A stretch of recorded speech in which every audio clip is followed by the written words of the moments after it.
All right. Well, good afternoon, everyone. Thanks for joining us today for this webinar with PPMD and Dyne Therapeutics. I'm Eric Camino. I'm PPMD's Vice President of Research and Clinical Innovation. I'm joined today by Ash Dugar, the Chief Medical Affairs Officer at Dyne Therapeutics. And the team from Dyne is going to be talking about DYNE-251, their investigational exon skipping therapy for those amenable to exon 51 skipping, and a little bit about their FORCE platform and their current clinical trial DELIVER. We are recording this webinar, so if you have a family member or a friend who this would benefit seeing this, it should be up on PPMD's website in the next week. And if you have questions as we go through the webinar today, we are going to have an open Q&A at the end, so we encourage you to submit your questions to the chat box below. We will try to get through as many of those as we can when we get to the open Q&A period. I think with that, we can hop in. I'm going to hand it over to Ash, and we can get started with the webinar. Great, thank you, Eric. So my name is Ash Dugar. I'm the Chief Medical Affairs Officer at Dyne Therapeutics. First, I'd like to thank Pat, Eric, and the entire PPMD organization for the opportunity to present a very exciting update on our Duchenne program today to the Duchenne community for the first time. Just before I begin, I'd like to introduce you to our new head of patient advocacy, Catherine Beaverson. As many of you know, Catherine has been part of the neuromuscular advocacy community for many years and brings tremendous experience and passion to this role. Importantly, please know that Molly White isn't going too far. She's taking on a new role here at Dyne. So I'm super excited for this addition to our team with Catherine's arrival, while continuing to be able to work closely with Molly in her new role. And I have to thank Molly for building Dyne's key pillar, our delivering for patients core value, and connecting Dyne to this incredible community that we strive to serve. So Catherine's online here, and she will come back at the end when we do Q&A. Thank you, Ash. I'd like to remind everyone that we will be making forward-looking statements today, and you can refer to our website for more information. Next slide, please. So at Dyne, it all starts with our mission, which is to deliver life-transforming therapies for people living with serious muscle diseases, with Duchenne being a priority. Our mission is woven deeply into our core values, and it inspires our employees each and every day. Next slide, please. So the intentional design of our scientific platform that we call FORCE, it is translating in the clinic from a safety as well as from an exon skipping and dystrophin production perspective. And I'm so pleased to share these results a little bit later in the presentation. By way of reminder, the FORCE platform drives our efforts to develop and deliver muscle-targeted therapeutics. It is expressly designed to address one major issue in muscle diseases, which is efficiently and reliably delivering antisense oligonucleotides, like PMOs, to skeletal, cardiac, and smooth muscle, and target the genetic basis of disease. It consists of three components: the antigen binding fragment, or the antibody fragment, or the Fab, which is the top portion of this depiction of a full monoclonal antibody, this Y-shaped figure. So this Fab is designed to bind to the transferrin receptor 1, or TFR1, which is highly expressed across the surface of muscle cells. On the bottom part of the slide, you can see a clinically validated linker, which we chose because of its demonstrated safety and efficacy in third-party approved products. And this linker enables precise connection of the Fab to the PMO. And finally, an exon skipping PMO, which we rationally selected to target the genetic basis of disease. This is really where we leverage the modularity of the FORCE platform. And what I mean by that is, for nuclear targeting diseases such as Duchenne, we choose an antisense oligo payload. And in this case, we chose an exon skipping phosphorodiamidate morpholino oligomer, or a PMO, that targets the specific mutation in the DMD gene. And DYNE-251 is our investigational medicine that uses an exon skipping PMO designed to enable skipping of exon 51 to make shortened functional dystrophin. The FORCE platform is designed with the goal of addressing current limitations of delivery of PMO to muscle tissue, improving the delivery of PMO to cardiac and skeletal muscle, including diaphragm, and also allowing for increased time between doses. Next slide, please.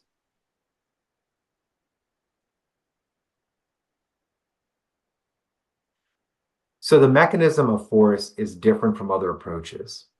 We are essentially using the cell's natural biology to deliver our investigational medicine to muscle cells.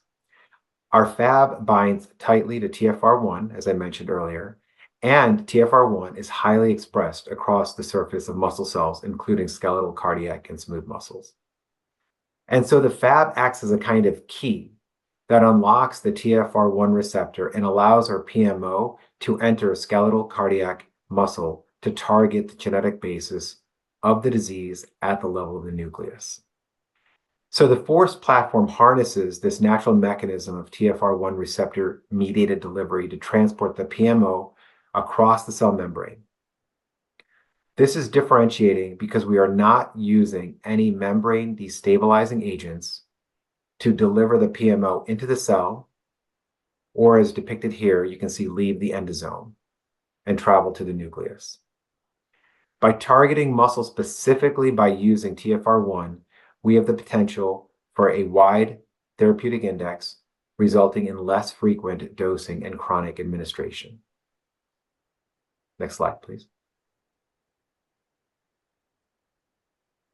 So today, Dyne is well on its way towards achieving the potential of FORCE and delivering for patients. We've delivered exciting clinical proof of concept for our Duchenne program, and I'm pleased to share these initial readouts. Next slide, please.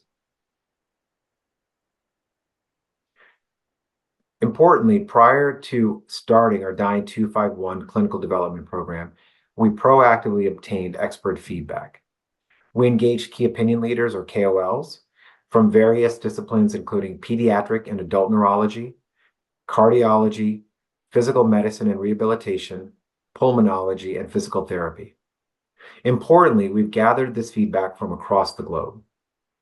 KOLs, both in the US and outside of the US, with experience running early and late-stage clinical trials and natural history studies, have provided advice on our overall clinical development program, including our DELIVER clinical trial design, the patient population that we are studying, biomarker and functional endpoints, and key safety considerations. Importantly, they have provided key learnings from numerous long-term natural history studies to help inform our trial design and our full clinical development plan, and eventually to contextualize the results that we obtain from our trials. One thing is clear, the KOLs believe that dystrophin continues to be a key endpoint for this condition. We've also received advice directly from patients and caregivers, as well as global advocacy leaders such as from PPMD and from the Duchenne Community Advisory Board of the CAB, comprising of advocacy leaders from several countries around the world. Now, they've provided insights based on their living with and being the voice of the Duchenne community, as well as experience with past and current trials. This input has been critical in ensuring a patient-centric design and has included, but is not limited to, key considerations families go through to choose a clinical trial, review of and input into our informed consent form, feedback on biopsies and functional outcomes. Importantly, the identification of the most burdensome or difficult parts of the trial, and how to ensure patients and families are supported throughout the process. Next slide, please. So before I go into the details of the data, I want to provide a brief review of the DELIVER study design. It's a phase 1/2 global trial that we've designed to be potentially registration.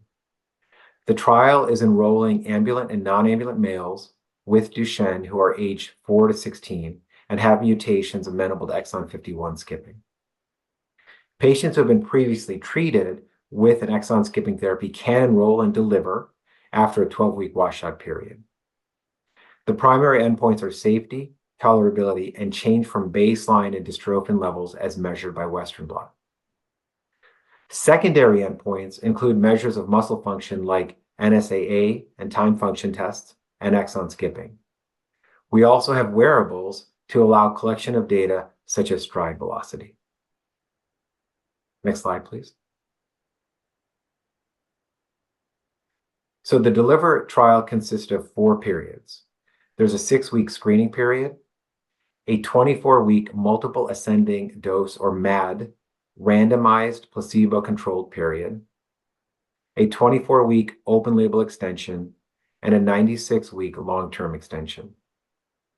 In the MAD placebo-controlled portion of the DELIVER trial, participants are randomized to receive DYNE-251 or placebo every 4 weeks. And then all participants receive DYNE-251 after 4 weeks after the MAD portion. Again, we have a number of outcomes measures to evaluate function as well as quality of life. And for details on exclusion and exclusion criteria, you can visit our ct.gov page for more information, and that number is listed on the bottom of this slide and many other slides. Next slide, please. Now I'll review the initial data results. We're very pleased with the overall safety profile for DYNE-251 that we've observed in the DELIVER study as of the data cutoff date. We believe the differentiating features of the FORCE platform contribute to this. As I mentioned, we use an antigen binding fragment, not the full antibody, a clinically validated linker, and then of course the choice of the PMO. Overall, the safety profile of DYNE-251 has been favorable through the data cutoff date. The safety data here is based on 37 participants dosed through the 20 mg per kg cohort, PMO equivalent dose of the MAD portion of DELIVER. Most treatment emergent adverse events were mild to moderate in severity, with one serious treatment emergent adverse event that was judged to be unrelated by the study investigator, unrelated to study drug, and that was dehydration due to gastroenteritis. There have been no reports of anemia, thrombocytopenia, kidney injury, and no clinically meaningful changes in electrolytes, including magnesium, have been observed. The safety profile has supported dose escalation through the 20 mg per kg cohort, and approximately 275 doses have been administered in DELIVER as of the data cutoff date. Next slide, please. So turning to dystrophin expression as measured by Western blot, which is the co-primary endpoint of DELIVER along with safety and tolerability, the gray bar represents patients in the placebo-treated group in DELIVER, and the blue bar represents the DYNE-251 treated patients in DELIVER. Patients treated with DYNE-251 had a mean absolute dystrophin level of 0.88% of normal and a 0.28% change from baseline at 6 months, while the placebo-treated group, as represented in the gray bars, was largely unchanged. On the right side of the slide, you can see data published in the Journal of Neuromuscular Disorders on an eteplirsen study. In this study, eteplirsen showed a mean absolute level of 0.3% of normal and approximately a 0.06% change from baseline at 6 months. In looking at these two studies side by side, DYNE-251 had a 2.5-fold higher dystrophin expression at 6 months versus eteplirsen, with a 24-fold lower total PMO dose administered 4 times less frequently. Now, our goal for this initial data readout was to be at least as good as standard of care at 6 months with a very different dosing paradigm that is once a month, which we believe is meaningful for families. So these data are compelling, and we believe we're on the right track to achieve higher levels of dystrophin as we go through the rest of the year to optimize our dose and dose regimen. That means the 10, 20, and 40 mg per kg PMO equivalent dose, where we would hope to see 5 to 10% dystrophin production at 6 months. We know from the work others in the field that have done that dystrophin builds over time, and others have seen an even doubling of effect out to 96 weeks. So we believe a 10 to 20% dystrophin production would actually be significantly able to alter the trajectory of the disease for patients. Next slide, please. We also looked at percent dystrophin positive fibers, or PDPF. Now, this measure is important because quantifying localization of dystrophin in the cell membrane helps provide confidence that there should ultimately be a functional benefit. Again, the gray and the blue bars represent placebo and DYNE-251 treated groups, respectively, in DELIVER. And you can see that DYNE-251 demonstrated a 22.2% mean level of dystrophin-positive fibers and a 19.8% change from baseline at 6 months. In the eteplirsen trial, again published in Journal of Neuromuscular Disorders, shown here, eteplirsen showed a 19.6% mean level of PDPF and a 10.7% change from baseline at 6 months. Next slide, please.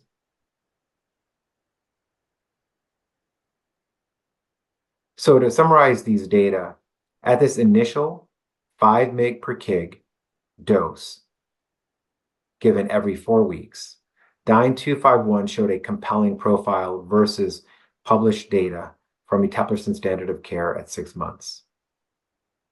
We also showed a favorable safety profile to date, dosing into the 20 mg per kg cohort every 4 weeks, and that cohort is now fully enrolled, with 40 patients total enrolled in DELIVER, with approximately 275 doses administered as of the data cutoff date. So we're really pleased with this initial data that demonstrated increased dystrophin, PDPF, and a favorable safety profile. Next slide, please. Oh, apologies. We also plan to release additional data in the second half of this year. And so really our goal, our focus for this year is to optimize the DYNE-251 dose and dose regimen, and then provide the community another update in the second half of this year. Next slide, please. So we believe the data set from DELIVER illustrate the potential of the FORCE platform for DYNE-251 and in developing next generation exon skipping therapies. Historically, as I said, muscle delivery has been the challenge, and these initial data of DYNE-251 demonstrated targeted delivery to muscle with the potential for a wide therapeutic index where other approaches have struggled. And Dyne is committed to developing a DMD portfolio leading with DYNE-251 and have identified payloads for mutations amenable to exon skipping 53, 45, and 44. Next slide, please. And finally, please know we have tried to take every opportunity to listen to the Duchenne community on their needs for next generation treatments. We're working urgently to deliver for the community, including families and healthcare providers, to bring a potentially transformative treatment forward. Thank you to the families for being generous with your thoughts, advice, and for the sacrifices you continue to make for the entire community. And on behalf of Dyne, I would like to thank you all for your time and attention to listen to this presentation. Thank you again to PPMD for having us. And Catherine and I are happy to take any questions. Thanks, Ash.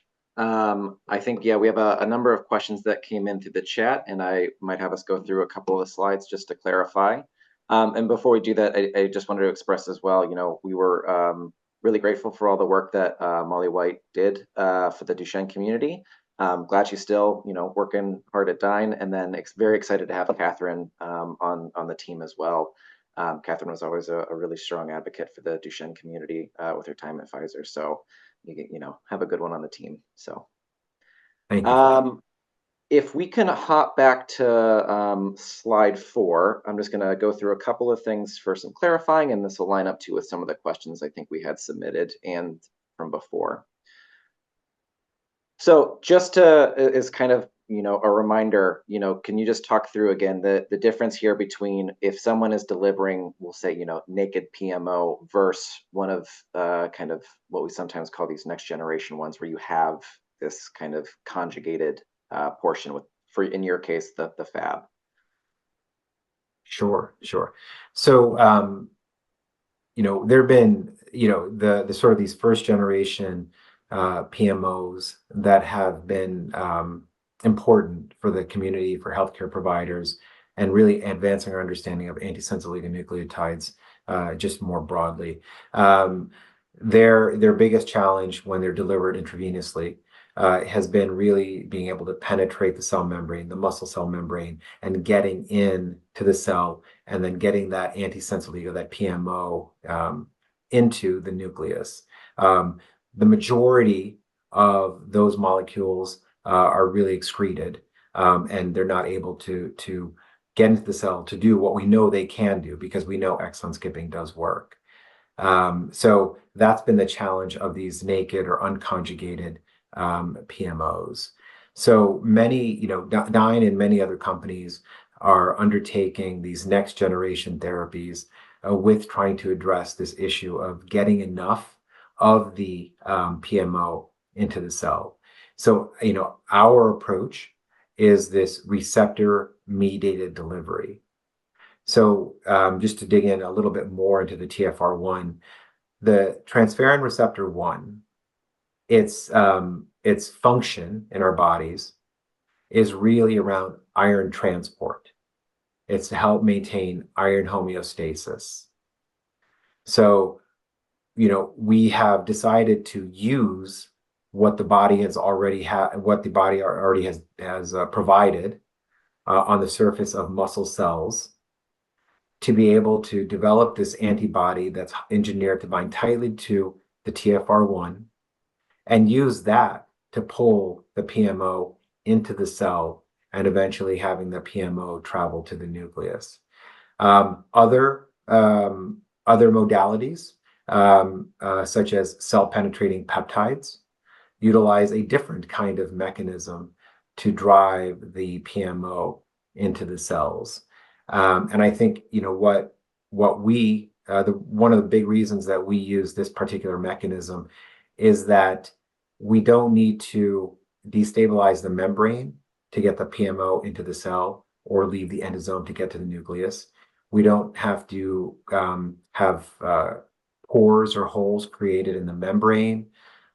We don't need some sort of vehicle that forces escape of the PMO out of the endosome into the nucleus.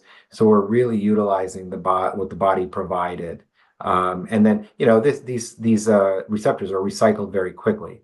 So that is also why I pointed out in the clinical data, there were no reports of anemia or thrombocytopenia. So it's really important to understand that we're also not disrupting that homeostasis, to a meaningful, to any extent. Yeah, I was going to say, I think that'd be the question that maybe a family would have of, is that monitored? But I think from what you're showing us. Absolutely, yeah. And the other part of that is, so just to unpack a little bit, you described the linker as a third-party clinically validated linker. Just for maybe if there's a family that, Sure. some of those words might be. Sure, sorry about that. Yeah. So this particular linker is used in, I believe, 3 approved antibody drug conjugates that are approved in the US. And these are used for oncology indications, so not for neuromuscular indications. But the reason that I pointed out that it's a very important part of the construct is because it helps us de-risk our molecule, knowing that this has been used in products that are approved, that it's been seen by regulators, and that we're just using it to help this connection between the PMO and the Fab is important because it just takes away uncertainty on one piece of the whole puzzle. Mhm. Great, thank you. That's helpful. Sure. If we can go to slide 8. You also talked, and again, this is just kind of a clarifying point. You described this the Deliver study as being designed for registration. If you just want to again explain maybe what you mean by that. Absolutely. So in the US, as I'm sure all of you know, there is a proven regulatory pathway that the FDA has opened up and has been utilized by a few companies now, which is the accelerated approval pathway. So the ability to get approval for a drug in Duchenne based on the production of dystrophin has been a great pathway for other products. And we will also leverage the same regulatory pathway for accelerated approval. So we've designed this study, had discussions, with the FDA, and we are feeling confident that our study design will also be something that the FDA accepts in terms of an acceptable design towards accelerated approval in the US.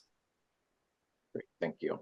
And we did have a question kind of along those lines, but for our kind of European cohort, or I guess more globally, if you can discuss a little bit of what your strategy is. Sure, sure. Um, so so those discussions, continue to be ongoing. Importantly, we have a number of sites open in Europe for this particular study. So in order to do that, we have to submit clinical trial applications to ex-US regulatory authorities. So it's wonderful that they have essentially seen our clinical trial design. They have approved it in many countries in terms of opening up those countries so that we can have sites in those trials. And we're running this study in many sites outside of the US. And then the next step is to continue to have discussions with European regulators and put more and more data in front of them to be able to open up discussions on how we can expedite approval in Europe.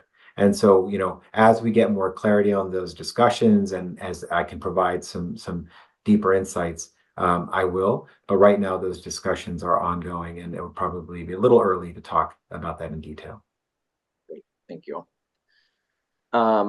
On the next slide, in terms of some of the trial design, so you have kind of these, monthly infusions, and then moves into kind of the open label and long-term extension. Is there opportunity for at-home infusions for patients?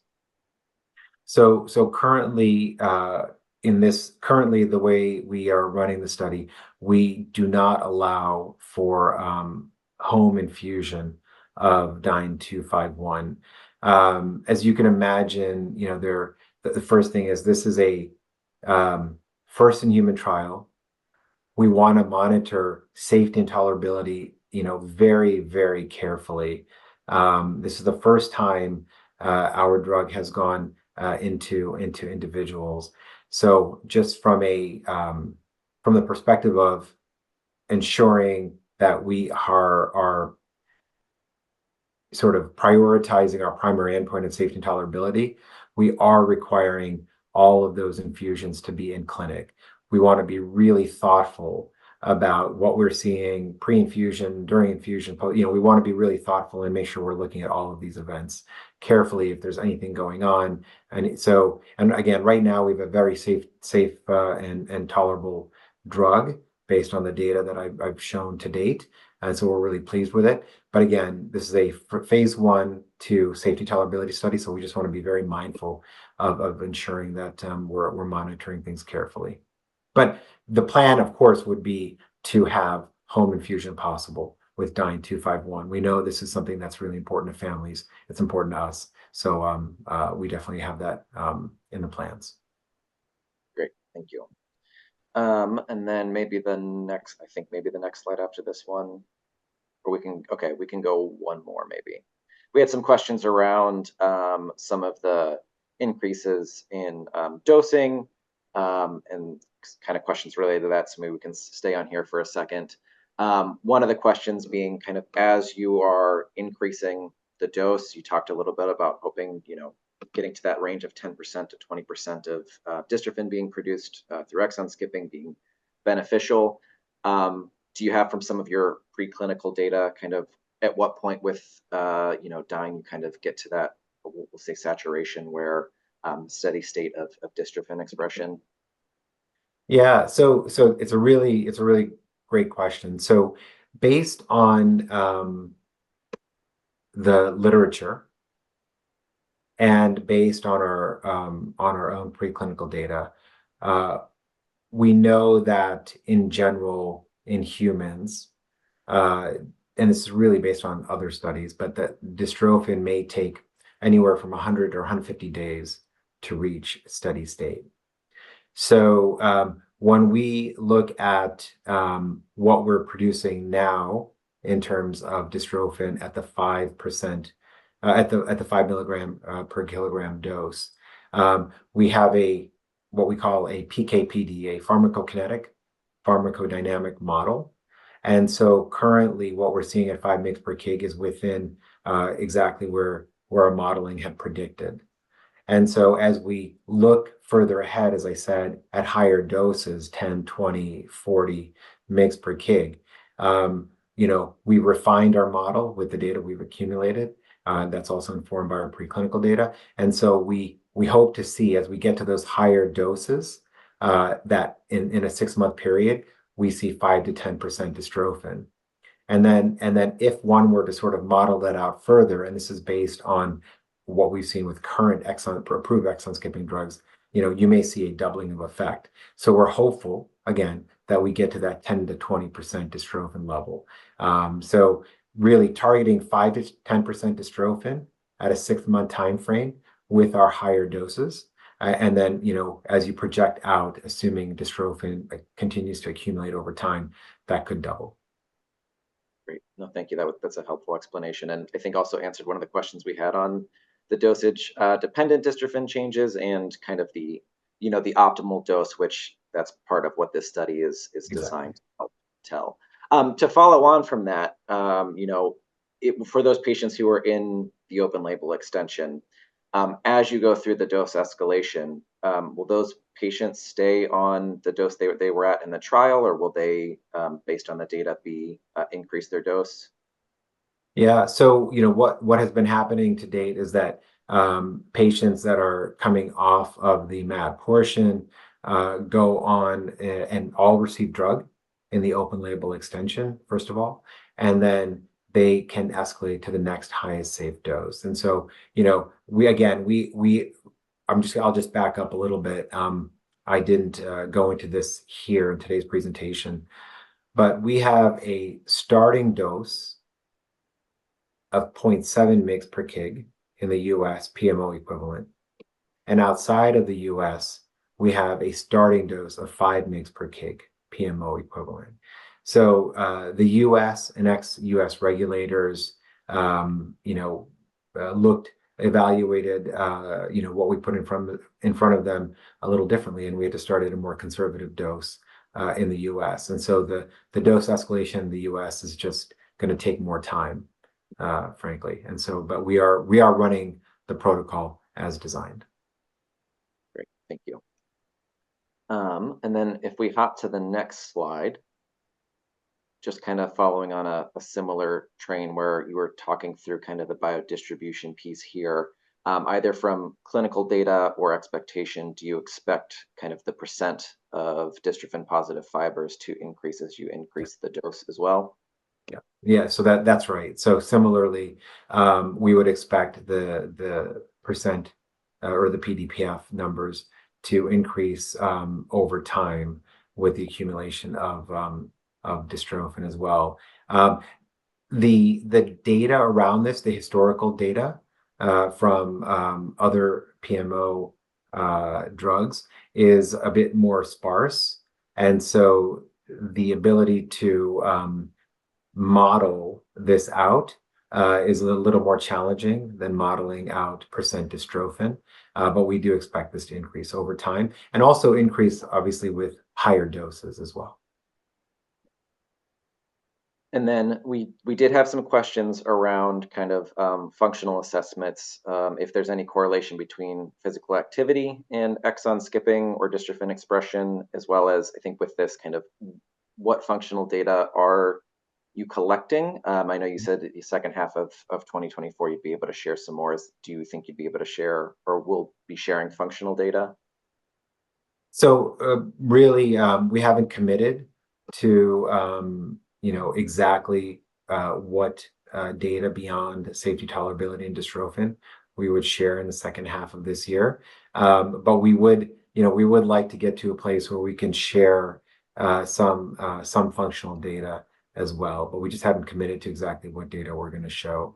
And it's a really important question, just in general. And I'm sure I'm preaching to the choir here.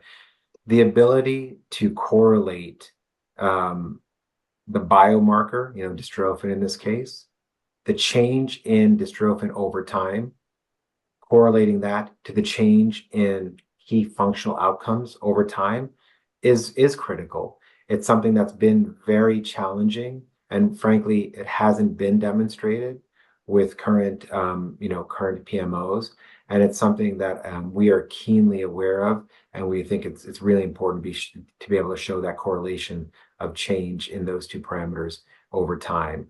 We will be measuring, the North Star ambulatory assessment, time function test, time to rise, 10-meter walk run. We're also excited about being able to look at things like SV95, stride velocity, 95th centile as well, using the side device. So we've included that in our trial. And I don't think I really mentioned this. We're also looking at measures of pulmonary function as well. So things like FVC percent predicted, and also looking at cardiac function with echo and cardiac MRI within those patients who can tolerate a cardiac MRI. So we are really trying to think about the various outcomes across a very broad spectrum of age groups and of disease progression, disease status. And then we're going to learn a lot from this phase 1/2 study in terms of not just the correlation, but really that the functional outcomes, because we do know we are planning to do a larger, confirmatory study where we would likely have function as a primary endpoint. And so we want to learn as much as we can from this study and apply it to subsequent studies that we believe we're going to have to do. Thank you. And I guess to follow on with that, since you're doing the cardiac MRI in some of those pieces, I mean, the expectation, you're obviously not going to do a biopsy of heart tissue, but, expectation that this is penetrating cardiac muscle. Yeah, exactly. So what we've shown with our preclinical data, which it's been a while since I presented here, what we showed after a single dose in the MDX mouse, and of course, that mouse has a mutation at exon 23, not 51, but in the MDX mouse, we utilized a single dose and at 30 mg per kg and looked at those animals 28 days later. And we saw a significant increase in terms of dystrophin production within cardiac muscle, as well as significant PDPF increase. And not only within this program, but also we have in parallel, a program in myotonic dystrophy type 1 in adults. And that program utilizes the same Fab and same linker, but a different antisense that targets the genetic basis of that condition. And we've also shown significant penetration into cardiac and diaphragm. And we've shown in those studies relevant biomarkers improving in cardiac and diaphragm. So if we look at our program holistically, We feel very good about our ability to get into heart and diaphragm, and also have a pharmacodynamic or an efficacious effect in those non-clinical models. So that's why we believe it's important to look at cardiac function as well as pulmonary function. And then if we can go to slide 14, because we have a couple of questions just kind of talking about some of the different exons, and there's some interesting research questions there too. And I think this is something that kind of always comes up whenever any one of the companies developing exon skipping therapies are presenting, which is, one, kind of your plan for expansion. And then I think we can talk a little bit about, some of the outside of the hotspot region, which being kind of that 44 to 55 Sure. area. Yeah, happy to. So yeah, it's a very, very common question. And I know that it's a long road, and most companies start with exon 51, and we also get questions as to why, starting with exon 51. But to your question, we've identified the payloads for exons 53, 45, and 44. So we have always had the ambition to make sure that we develop a portfolio in Duchenne beyond exon 51 skipping, and this speaks to that ambition. One of the important things was to make sure we had proof of concept that our conjugate did what we thought it would do, that it would actually have the ability to get into the muscle, that it would have the ability to improve exon skipping, and I did not, just for the sake of time, I didn't show those results today. That would actually have an effect on dystrophin and PDPF, and could be well tolerated. So we've been able to check the box off with a lot of that with the current data we have, and we'll continue to accumulate data. And in parallel, we're advancing our other exons. And I think at World Muscle, we presented in vitro data, so data in a dish essentially, for exons 53 and 45. So we're continuing to work on those programs, and as I have a more meaningful update in the latter part of this year, I'll be happy to come back to the community.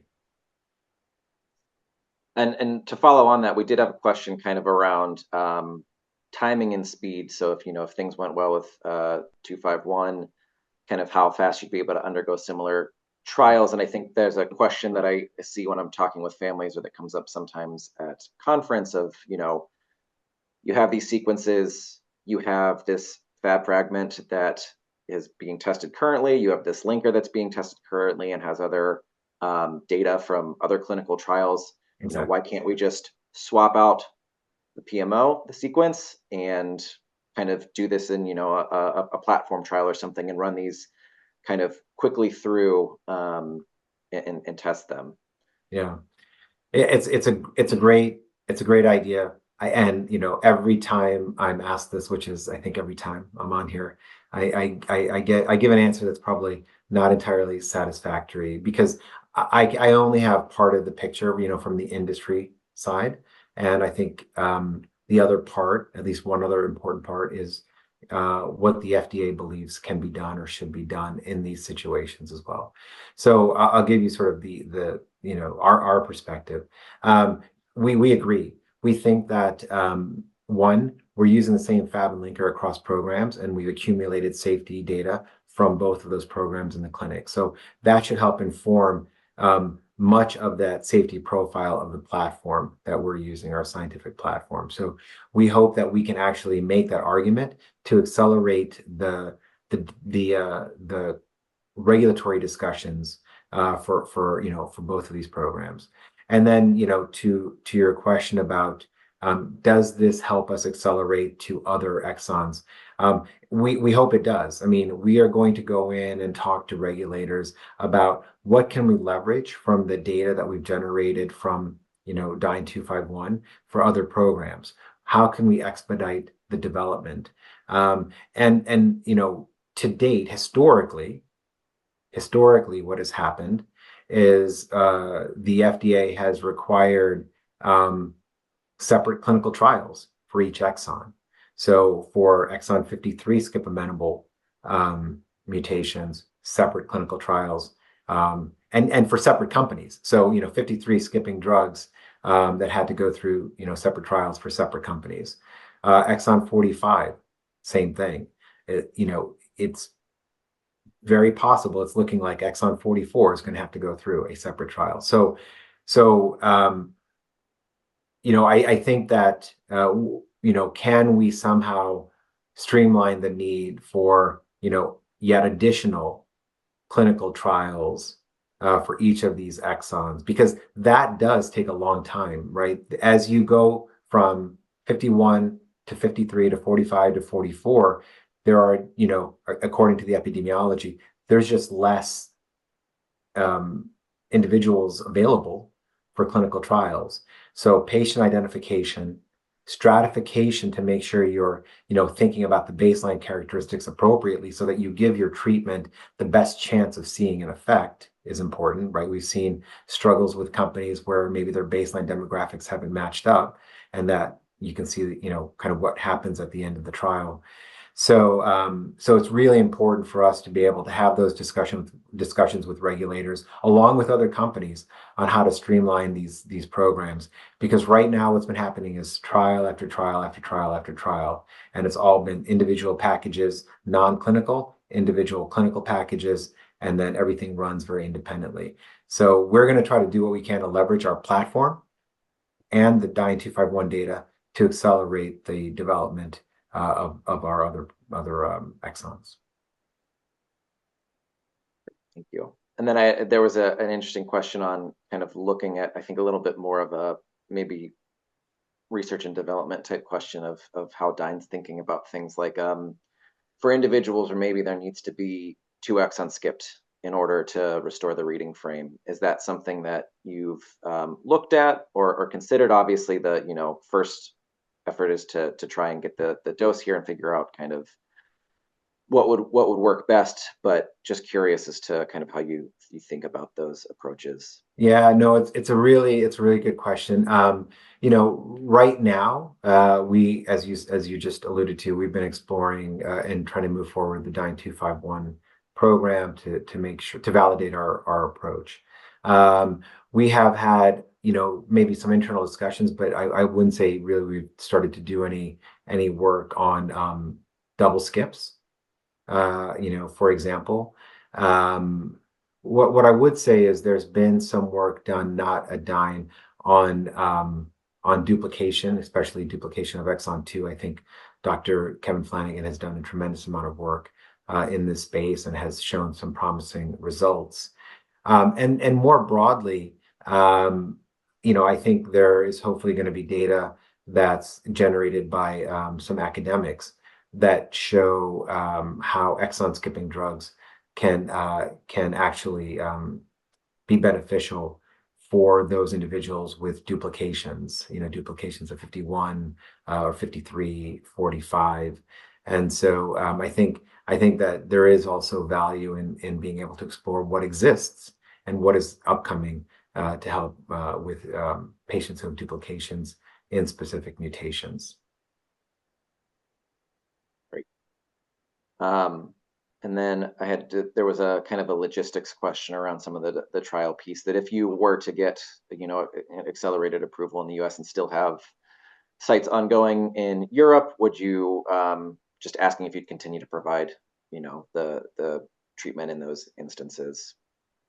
Yeah, no, I think it was one of the first questions we talked about, and there was no debate. We will absolutely provide access to our to DYNE-251 post trial. We know that hasn't been the case always for other historical programs, and it's really important to us that we continue to offer DYNE-251 post-trial access schemes. And so we're committed to doing that. We will do that for sure. So it's just not something we're going to walk away from, as long as the families or the patients allow it and want it. And of course, there's a component of the regulatory authority in that country as well. They need to allow us to provide post-trial access through some sort of expanded access program or expanded access scheme. So there's different levels. So we will be in a position to provide post-trial access in terms of supply, assuming families want it, but also the country health authorities and the clinic that would administer it all have to approve this as well. So there are a number of steps that one has to go through, but we're committed to serving the patients that have participated in our trials. That's great. And then I think the last one was a question around, is the Deliver trial still enrolling? And I'll tag on to that. If families are trying to learn more, is there a best place for them to kind of reach out to learn more about the trial? Yes. So the trial is still ongoing, and I believe we were going to put Catherine's email here on one of the slides, and we may not have. You can reach out to Catherine, and I think we can make sure that families have her information after this. Eric, we can work with you to make sure the community has access to her directly. And so there's also a clinical trials info box on our website as well. So we definitely will have a mechanism that's in the public domain for you to ask questions about our clinical trial, our clinical trial sites. You can go to ct.gov as well and get information and send any queries. And then after this, we'll provide Catherine's email as well. It's always nice to have a face that you can, and a real person to go to. Not that there aren't real people behind the other stuff, Yeah. but you see Catherine here, and so it works. Yeah, when we upload the recording to the website, which should be in about a week or so, we can make sure that we put Catherine's email address on there. So sorry, Eric, can I pause for 1 second? Yeah. I've been doing a lot of talking. I'm sure Catherine has a number of thoughts. I just wanted to ask Catherine anything that you want to add, correct, anything that I've missed. Thanks, Ash, for offering, but I think you've done a terrific job. And again, just to reiterate that people are free to reach out for further clarification and with questions. Thanks. Well, thank you both for joining today and going through the webinar and taking time to answer all those questions. We really appreciate it. And again, for everyone who watched today, this should be up on the website in about a week, so please feel free to share with any friends or family who might benefit from watching this webinar. And I hope everyone has a great day. Thanks all.